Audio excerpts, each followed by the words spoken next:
چپلای سنگ در این مرد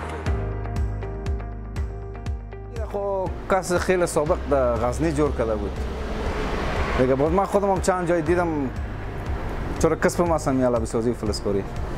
باز گفتم بیا که جور کنم. باز یک دو دانه را جور کردم، بیرو کشیدم. همینجا همسایه‌ام دوستا کلی خیلی تشویق کردن. خیلی یک چیز خوب جور کردی.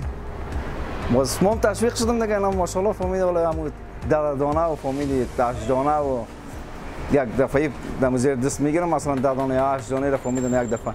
حالا فعلا هم یک 6 دانه 7 دانه را یا کمتر زیادتر مردم خوش میکنه. و خاطر که خوش نکنه، حالا من خودم پیشروی ببینن تنها 6 دانه از خورده رو بیرو کشیدم. صحیح است؟ فهمید خوش میکنه. خوش مردم است که بالا خوش مردم بس با خوش مردم جور میکنیم دیگه. اگر خوش نکنه خب یک دانه دو دانه یک جور کنی بانه بازو میمونه دیگه متقرا. حالا هم فرمایشی است و هم خودم جور میکنم. فرمایشی زیادتر سایسای کلانش هست که 1 متر 60 سانتی است. فعلا خلاص کردیم ندارم 1 متر 50 سانتی است. یعنی سایسا به حساب اگر کار کردش خوب است.